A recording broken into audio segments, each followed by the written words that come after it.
CCTV ఫుటేజ్‌లో దొరికిపోయిన విద్య, రోహిణి చంప పగలగొట్టిన మనోజ్. అసలు ఇదంతా ఎలా జరగబోతుందనేది ఈ వీడియోలో తెలుసుకుందాం. వీడియో నచ్చితే తప్పకుండా లైక్ చేయండి. చివరి వరకు స్కిప్ చేయకుండా చూసేయండి. చివరిలో ట్విస్ట్ అయితే అద్దిరిపోతుంది. ఇక మురళి తాంబూలం ప్లేట్ తీసుకొని ఇక ఇంటికి రావడంతో అప్పుడు ఇక సత్యం, రవి, శృతి కూడా షాక్ అయిపోతూ ఉంటారు. ఇంతలో ఇక మీనా వచ్చి, నువ్వు ఇంటి దాకా వచ్చేసావా, ఎందుకు వచ్చావని అడుగుతూ ఉంటే, అప్పుడే ఇక ఈ అబ్బాయి నీకు ముందే తెలుసా వదినా అని రవి అడుగుతూ ఉంటాడు. ఇతను కొన్ని రోజుల నుంచి నా వెంట పడుతున్నాడు రవి. మీ అన్నయ్యకి చెప్తే ఎక్కడ ఇతన్ని చంపేసి జైలుకి వెళ్తాడని భయమేసి చెప్పలేదు అని అంటూ ఉంటుంది మీనా. ఏకంగా ఇప్పుడు ఇల్లు వెతుక్కుంటూ వచ్చేశాడు అని అనగానే, ఇల్లు వెతుక్కుంటూ కాదమ్మా, తాంబూలం తీసుకొని మరీ వచ్చాడు అని అంటూ ఉంటాడు సత్యం. తాంబూలమా? ఏంటిదంతా? ఆ చీరేంటి, ఆ తాంబూలాలేంటి అని అడుగుతూ ఉంటుంది మీనా. మీతో మాట్లాడడం పద్ధతి కాదు, మీ నాన్నగారితోనే మాట్లాడతాను. చూడండి, నేను మీనాని ఇష్టపడుతున్నాను, మీనాని పెళ్లి చేసుకోవాలనుకుంటున్నాను, మా ఇద్దరికి పెళ్లి చేయండి అని అడుగుతూ ఉంటాడు. ఒక్కసారి మీనా, రవి, శృతి, సత్యం కూడా షాక్ అయిపోతూ ఉంటారు. ఇంతలో బాలు అయితే వస్తాడు. ఇక బాలు రావడంతో ఇక బాలుని చూసి ఇక మురళి అయితే షాక్ అయిపోతూ, ఏంటి బ్రదర్, నా తరపున మాట్లాడడానికి వచ్చారా అని అంటూ ఉంటాడు మురళి అయితే. ఇక ఆ మాట విని ఒక్కసారి మీనా షాక్ అయిపోతూ ఉంటుంది.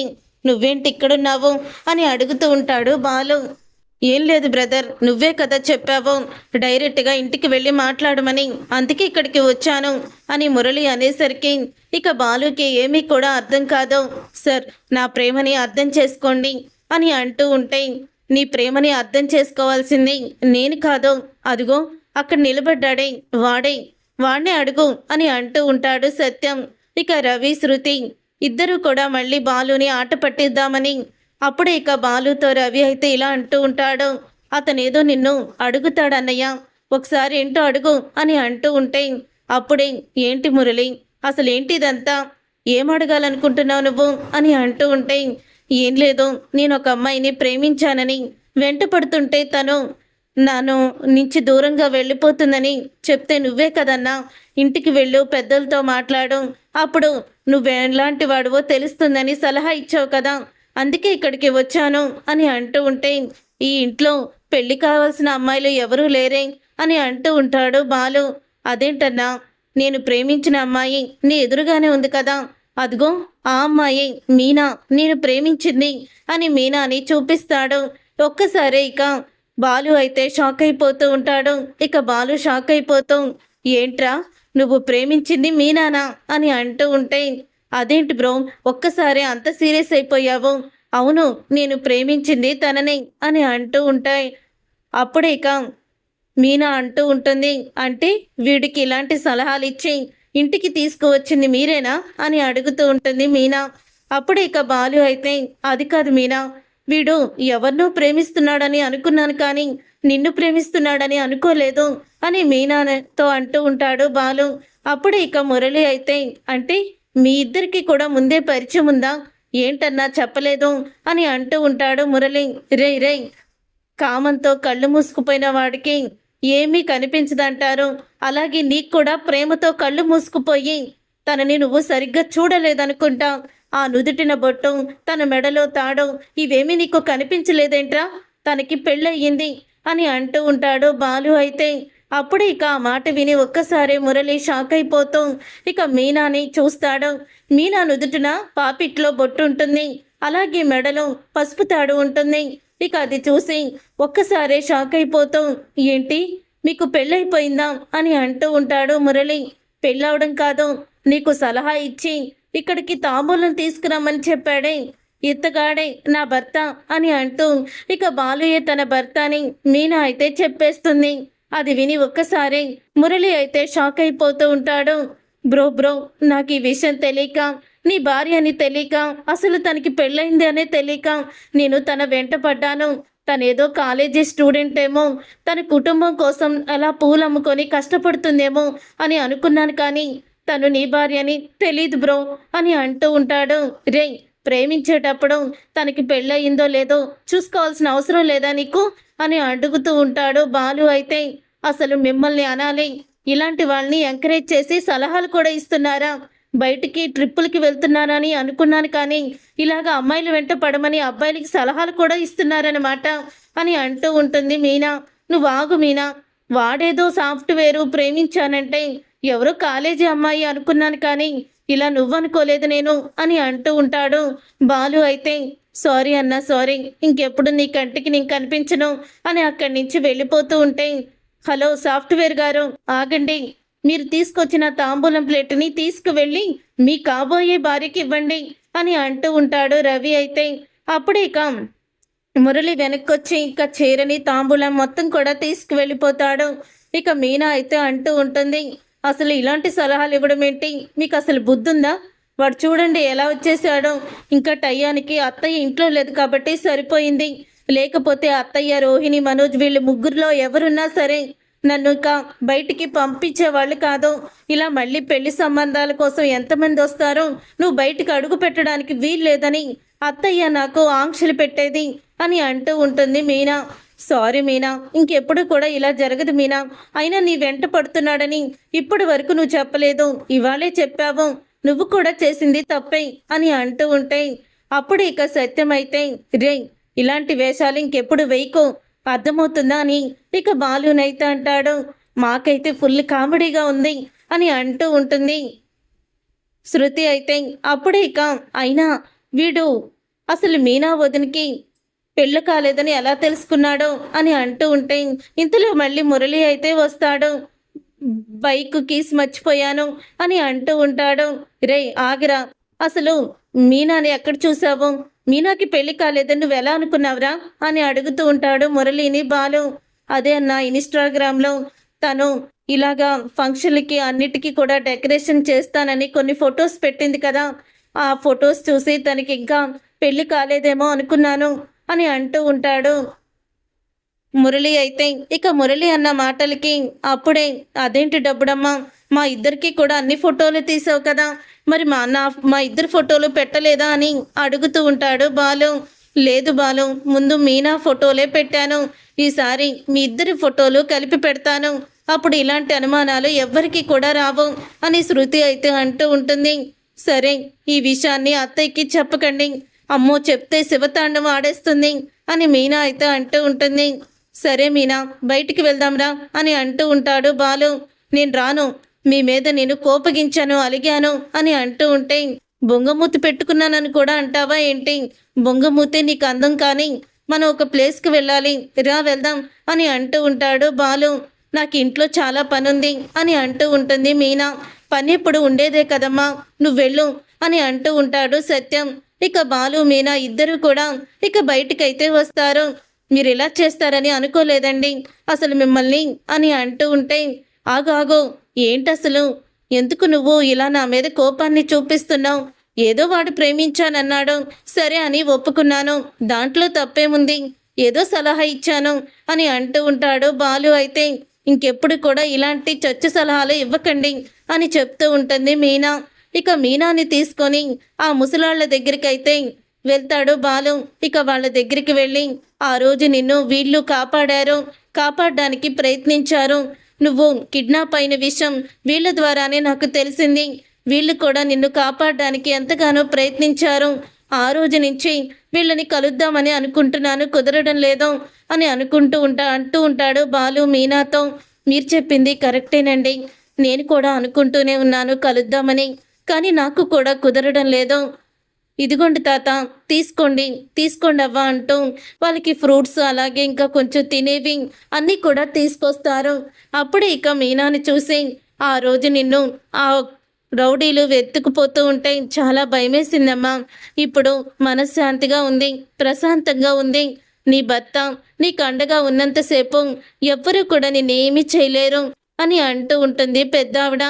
ఆ రోజు మీ దగ్గర ఫోన్ లేకే కదా ఇదంతా జరిగింది, ఇదిగోండి ఫోన్ తీసుకోండి, దీంట్లో నా నెంబరు మీనా నెంబరు కూడా ఉంటుంది, ఇలా 1 ప్రెస్ చేస్తే నా నెంబర్ వస్తుంది, 2 ప్రెస్ చేస్తే మీనా నెంబర్ వస్తుంది, మీకు ఏ టైంలో ఏ అవసరం కావాలన్నా మా ఇద్దరిలో ఎవరొకరికి ఫోన్ చెయ్యండి అని అంటూ ఉంటాడు బాలు అయితే. మాకు అంత అవసరం ఏముంది బాబు, నెల వస్తున్నారు, ఏవో ఒకటి సామాన్లు ఇచ్చిపోతున్నారు, మాకు అంతగా ఇదివరకులాగా ఇబ్బంది లేదు బాబు అని అంటూ ఉంటే, మా దగ్గర కూడా ఒక ఫోన్ ఉంది. ఒక అమ్మాయి ఇక్కడ ఫోన్ పడేసుకొని వెళ్ళిపోయింది. మళ్ళీ ఆ ఫోన్ కోసం తిరిగి రాలేదు. ఆ ఫోన్ ఇదే అని అంటూ ఆ పెద్దాయన బాలుకి ఫోన్ చూపిస్తాడు. బాలు అయితే ఇక ఆ ఫోన్ చూసి షాక్ అయిపోతూ మీనా ఇది నా ఫోనే అని అంటూ ఉంటాడు. తాత ఈ ఫోను పడేసుకున్న అమ్మాయి ఎలా ఉంటుందో నీకు తెలుసా అని అడుగుతూ ఉంటే, తెలుసు కానీ బాబు తను ఎవరో ఎక్కడుంటుందో తెలీదు. తను ఈ ఏరియాకి కొత్తగానే వచ్చింది అని అంటూ ఉంటాడు పెద్ద ఆయన. ఇక ఆ మాట విని బాలు అయితే మీనా నా ఫోన్ కొట్టేసింది ఎవరో ఇక్కడే ఉన్నారు. కానీ పాపం తాతకి ఆవిడెవరో తెలియపోతే ఏం చేస్తాడు అని అనుకుంటూ ఉండగా ఇంతలో అక్కడికి ఒక అతనైతే వస్తాడు. సార్ ఆ రోజు ఆ అమ్మాయి ఎవరో ఫోను పడేసుకున్నప్పుడు నేను కూడా చూశాను సార్ అని అంటూ అతనైతే అంటాడు. నువ్వు చూసావా? నువ్వు చూసినా ఇప్పుడు ఆ అమ్మాయి ఎక్కడుంటుందో నీకు ఎలా తెలుసు అని బాలు అంటూ ఉంటే, ఆ అమ్మాయి ఎక్కడుంటుందో తెలియదు కానీ అక్కడే చూడండి నా షాపు పక్కనే ఈ షాపు సీసీ కెమెరా బయటది అటువైపుకే తిరుగుంటుంది. ఆ అమ్మాయి ఆటోలో ఎక్కేటప్పుడు అలాగే తను రోడ్డు మీద చెప్పు తెగిపోయినప్పుడు ఇలాగా రోడ్డు మీద నడుచుకుంటూ వస్తున్నప్పుడు సీసీ కెమెరాలో పడింది. ఒకవేళ మీకు తెలిసిన అమ్మాయి ఏమన్నా ఉంటారేమో చూడండి, గుర్తుపట్టండి. సీసీ కెమెరా నా ఫోన్కి కనెక్ట్ చేసి ఉంది చూడండి అని అంటూ చూపిస్తాడు. ఇక చూపించడంతో అప్పుడే మీనా బాలు ఇద్దరు కూడా వీడియోని చూస్తారు. ఇక వీడియోలో విద్య అయితే కనపడుతుంది. ఇక విద్యనే ఫోన్ పడేసుకుని వెళ్ళిందని తెలుసుకొని వెంటనే ఆ వీడియోని ఆ తాతకైతే చూపిస్తాడు. ఈ అమ్మాయే ఫోన్ పడేసుకుంది అని అతని కూడా చెప్పడంతో, అంటే మీ ఫోన్ కొట్టేసింది ఖచ్చితంగా విద్యనేనండి అని అంటూ ఉంటుంది మీనా. అవును మీనా, నాకు ఇప్పుడే గుర్తుకొస్తుంది. ఆ రోజు మనోజ్ గారు పార్టీలో సెల్ ఫోన్లో ఫోటో దిగుతూ ఉంటే ఫోన్ కింద పడిపోయిందని ఆ రోజు విద్య చాలా కంగారు పడిపోయింది. అంటే విద్యని ఇదంతా చేస్తుంటుంది అని అంటూ ఉంటాడు బాలు అయితే. అప్పుడే ఇక విద్య దగ్గరికి బాలు మీనా ఇద్దరు కోపంగా అయితే వెళ్తారు. ఇక వెళ్ళేసరికి అప్పుడే ఇక విద్య అయితే వీళ్ళిద్దరూ ఒకేసారి రావడం, అందులోనూ కోపంగా ఉండడం చూసి షాక్ అయిపోతాం. ఏంటి మీనా ఇద్దరు ఇలా వచ్చారేంటి అని అడుగుతూ ఉంటే అప్పుడే ఇక మీనా అయితే వెంటనే విద్య చంప పగలగొడుతుంది. ఇక విద్య చంప పగలగొట్టేసరికి మీనా ఏంటిదంతా అని అడుగుతూ ఉంటే, ఎందుకు మా ఆయన ఫోన్ కొట్టేసి ఆ వీడియోని మా తమ్ముడు వీడియోని వైరల్ చేసి వాడిని జైలుకి పంపిద్దామనుకున్నావు? అసలు మా తమ్ముడు నీకేం ద్రోహం చేశాడని ఇంతకి తెగించావు? ఎందుకు మా ఆయన ఫోన్ కొట్టేశావు చెప్పు అని అడుగుతూ నిలదీస్తూ ఉంటుంది. నేను మీ ఆయన ఫోన్ కొట్టేయడం ఏంటి అని అడుగుతూ ఉంటుంది విద్య. అప్పుడు ఇక బాలు అయితే వీడియోని చూపిస్తాడు, సీసీ కెమెరా వీడియోని. అది చూసి ఇక విద్య అయితే ఇక నేను తప్పించుకోవడానికి లేదు, అడ్డంగా దొరికిపోయాను అని అనుకుంటూ ఇక వెంటనే ఇక విద్య అయితే నన్ను క్షమించు బాలు, అది నీ ఫోను నేను కావాలని కొట్టేయలేదు అని అంటూ ఉంటే, కావాలని కొట్టేయకపోతే నా ఫోను నీ దగ్గరికి ఎలా వచ్చింది? నిజం చెప్తావా లేకపోతే పోలీస్ కంప్లైంట్ ఇవ్వమంటావా అని బాలు గట్టిగా నిలదీసేసరికి, రోహిణియే నీ ఫోన్ని తీసుకువచ్చి నాకు ఇచ్చింది అని అంటూ ఉంటుంది విద్య. అప్పుడు ఇక రోహిణి ఫోన్ ఇచ్చిందనేసరికి బాలు షాక్ అయిపోతూ ఉంటాడు. ఇక బాలు షాక్ అయిపోతూ ఇక అంటూ ఉంటాడు, అసలు రోహిణికి నా ఫోన్తో ఏం అవసరం అని అనగానే, నీ ఫోన్లో ఉన్న వీడియో కోసం రోహిణిని అడిగాడు గుణ, అందుకని గుణకి ఆ వీడియో ఇవ్వడానికి రోహిణియే నీ ఫోన్ కొట్టేసింది అని నిజాన్ని బయట పెడుతుంది. అంటే నా తమ్ముడు వీడియోని వైరల్ చేసింది నువ్వు కాదా అని అడుగుతూ ఉంటుంది మీనా. నేను కాదు మీనా, ఆ గుణగాడే అని అనగానే అప్పుడే ఇక ఆ మాట విని ఇద్దరు కూడా షాక్ అయిపోతూ ఉంటారు.